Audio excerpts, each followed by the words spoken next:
William could hardly hold back tears when Princess Anne announced the final wish of the king.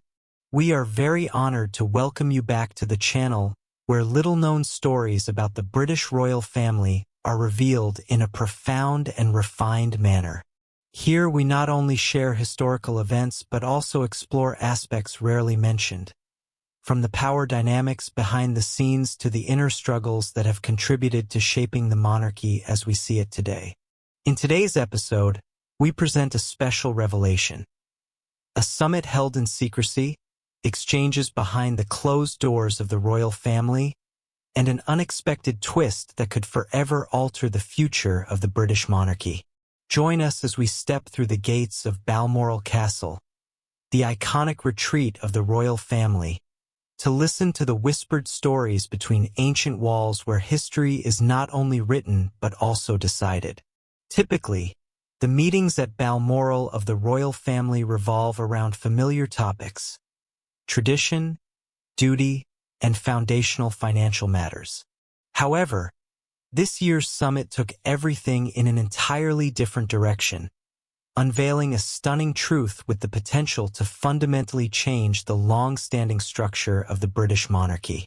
In a rare but weighty moment, the Princess of Wales, Princess Catherine, who is always beloved by the public, shared news that left everyone speechless. A revelation that not only affects her own future, but also shakes what people once believed about the path ahead for the royal family. And more importantly, the implications of this information go far beyond what anyone could imagine. Following that sharing, an urgent meeting was held at Balmoral Castle, a place tied to history, to memories, and to some of the most significant decisions of the past. But this meeting was unlike any before it. The atmosphere became more tense, the emotions more intense, and the questions raised were not just about tradition but about the very survival of the monarchy itself. To grasp the magnitude of this event, it must be placed in the context of centuries of tradition. In intimate conversations over tea and candlelight in the inner chambers, Princess Catherine revealed a secret wish, one that, according to accounts, had been shared by Queen Elizabeth II with some of the closest members of the family. A wish carrying the weight of vision, of legacy, and possibly a historic shock to the entire dynasty. According to reliable sources, before her passing, Queen Elizabeth II expressed a profound desire that Catherine, not merely a queen in the traditional sense, should become a true reigning monarch, a ruler in her own right, not just a companion beside the king. While Queen Camilla has been fulfilling her role as the devoted partner beside King Charles III, now Catherine, the wife of Prince William, is being positioned for a far greater mission. A new chapter is being opened, and with it come no small tremors within the royal family. When legacy, ambition, and truth collide, what will remain for the future of the British throne? As many know, Queen Elizabeth II always held an unwavering belief in her mission to protect the stability and continuity of the monarchy. To her, duty was not just tradition. It was the core of royal honor. Though she always showed respect for Camilla's role as queen consort, the queen had once made her view clear. In her mind, it was Catherine whom she envisioned would one day reign on the throne. Meanwhile, the health condition of King Charles, who ascended the throne after the Queen's passing, has become a topic of discussion not only within the royal family but also behind the most discreet closed doors. For those closely following his journey, it is no surprise that the king has faced numerous health challenges in recent years. However, only recently has the true severity of his condition been revealed. According to sources close to the royal family, the king's health is now far more serious than what the public has been told. And it is this uncertainty about his ability to continue carrying out the responsibilities of a monarch that is casting a dark cloud over the future of the British throne. In that context, the discreet wish left by Queen Elizabeth, that Catherine should become a reigning monarch, not just a queen consort, is beginning to stir waves of upheaval within the royal family. A desire once kept secret for the sake of unity now risks creating division in a place once bound by loyalty and tradition. Among all those affected by this revelation, perhaps no one feels its impact more deeply than Queen Camilla, who has spent years fulfilling her duties beside King Charles III and now faces a new reality taking shape. Throughout many years, Camilla has lived under the scrutiny of the public and the royal family. From a woman once controversial due to her affair with Prince Charles, to his official partner, and finally to Queen Consort. Her journey has been far from easy. It was a path full of challenges, but Camilla persevered to reshape her image and gradually earn acceptance, even respect, from the British public. Her decades-long relationship with Charles has served as a pillar, reinforcing her position as Queen Consort. Step by step, Camilla built a solid standing within the royal family.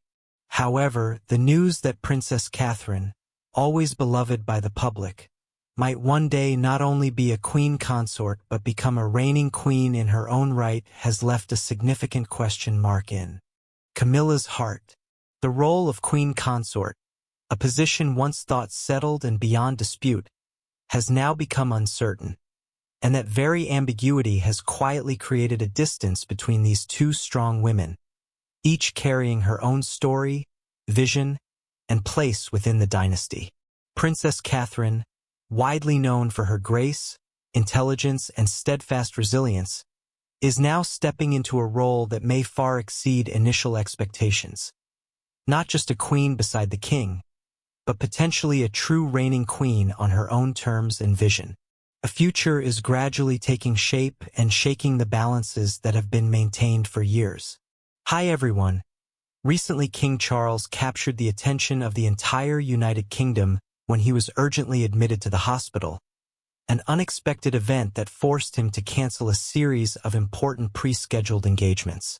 According to an official statement from Buckingham Palace, this situation stemmed from complications in the ongoing cancer treatment that he has been quietly enduring for an extended period.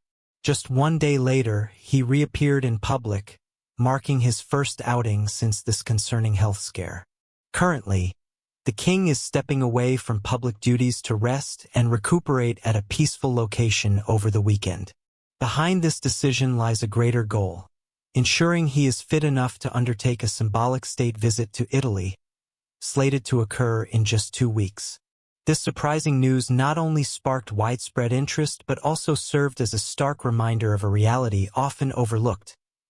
King Charles is battling a severe form of cancer, a struggle he has silently borne since the official announcement was made. Lady Colin Campbell, a renowned commentator in royal circles known for her candid and incisive style, offered a shocking perspective on the king's health condition. In a recent conversation, she shared, "The king is not in any state of health to take on additional pressure or burdens beyond what he is already carrying.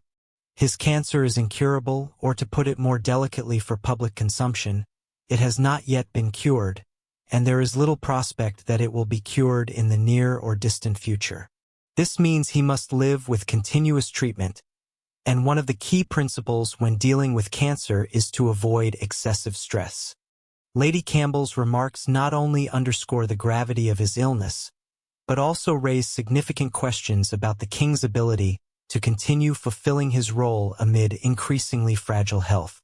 She emphasized that for someone of Charles's age, now well into his 70s and afflicted with such a dire disease, each passing day presents a formidable challenge. Meanwhile, Jenny Bond, a seasoned former BBC royal correspondent with years of closely following the royal family, appeared on GBN to express deep sympathy for Prince William, the heir to the throne. She said, "I genuinely feel for William. Anyone would worry when their father falls ill, wouldn't they? But for him, the situation is far more complex. He's described this past year as brutal, not just because of his father's illness, but also due to his wife, Princess Catherine, battling cancer. For most people, concern for a parent's health is already a heavy burden. But for William, The inevitable loss of his father is not just a personal tragedy. It's a fateful turning point. It will completely transform his life, upending everything he's built. It's an entirely different scenario, a weighty responsibility as he faces ascending the throne sooner than anticipated. I believe he's carrying a great deal of anxiety for his father, for himself, and for the future of his young family. Yet there's a noteworthy detail. William didn't rush to his father's bedside immediately. This could be a positive sign, suggesting the situation may not yet be at a critical stage. The discussion continued with Connor Tomlinson, a young but sharp commentator who brought a multifaceted perspective to the table. He remarked, "Regardless of your political stance on the king, and we'll delve into that shortly, it's undeniable that his reign has been remarkable. Consider this. He has ruled while grappling with a very serious form of cancer, described by Lady Colin Campbell as incurable. He undergoes treatment almost non-stop. What's striking, though, is that thanks to his resilience and generally robust health, we've rarely seen obvious negative effects from his illness. He doesn't want to cancel engagements or step back from his role for even a moment. He aims to fully embrace his duties as king, something many might overlook amid the pomp and pageantry. But what's the reality? A man in his mid to late 70s suffering from incurable cancer, who showed signs of poor health like his swollen hands when signing official documents on camera shortly after ascending the throne, clearly doesn't have much time left. I believe he feels a profound personal disappointment about this. He waited decades to take the crown, overshadowed by his mother's record-breaking reign as Queen Elizabeth II.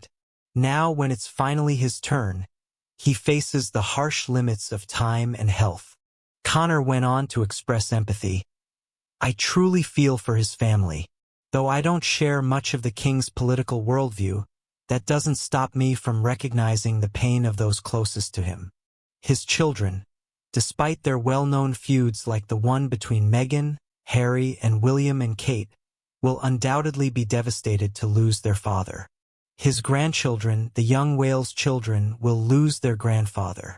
I consider myself fortunate to still have both sets of grandparents and my parents in my life.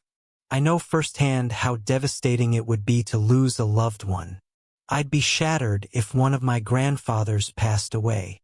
So when I think of the three little princes and princess, George, Charlotte, and Louis, facing the loss of their great-grandmother Queen Elizabeth II and then, not long after, their grandfather, it breaks my heart.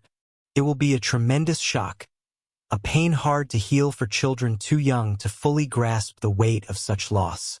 The host, Dan, then shifted focus to Queen Camilla for another angle. He noted, "Yesterday, Camilla was at ITV cheerfully chatting with TV stars like Lorraine Kelly and Christine Lampard. This made me wonder, if Charles's condition were truly dire, would she still be in the mood to appear so relaxed? Perhaps she'd have rushed to the hospital instead of talking with Dermot O'Leary. It might be a positive sign indicating things aren't at their worst. That said, we should remember Charles and Camilla are quite independent as a couple. They often operate separately, so her presence at ITV isn't necessarily definitive proof of the king's status." The conversation then turned to politics, a sensitive but unavoidable topic when discussing King Charles's reign. Dan shared, "I'm a supporter of the monarchy, someone who believes in its value as an institution, but that doesn't mean I agree with every choice the king makes. I see myself as a critical friend, much like how I view Reform UK. Honestly, Charles has performed better as king than I expected. As Prince of Wales, he frequently meddled in politics, which worried many. Since taking the throne, he's reined that in, and I respect that. However, there's growing concern lately that he's focusing too much on Islam while serving as head of the Church of England, a role tied to Christianity. This unease flared up after a video where he sent Ramadan greetings to the Muslim community. The video was replayed with King Charles saying, "Muslims across the United Kingdom and the Commonwealth are celebrating Ramadan, the holiest month in the Islamic calendar. I want to send my heartfelt best wishes to you all. My wife and I are thinking of you during this special time. It should be a joyous occasion. Mosques buzzing with life, families gathering to share meals and prayers, inviting friends and neighbors of all faiths to join. We value the Muslim community's contributions to UK life, reflecting Ramadan's spirit of charity. As the Quran says, God does not burden any soul beyond what it can bear. Peace be with you all." Connor responded, "That video stirred controversy because many are uneasy about the royal family hosting an iftar at Windsor Castle. The monarchy, alongside the government and BBC, seems to prioritize Muslim sensitivities over Christianity, the faith the king is meant to uphold as head of the Church of England. It's no surprise people are losing faith in the institution. I still believe Britain needs a king, but when Charles passes, I hope William rises to the occasion politically. If there's a proposal to use royal orders to repeal old laws, I doubt Charles would agree. He's too aligned with globalist views. When William takes over, will he back major reforms, stay silent like his grandmother, or resist change like his father? That's the big question."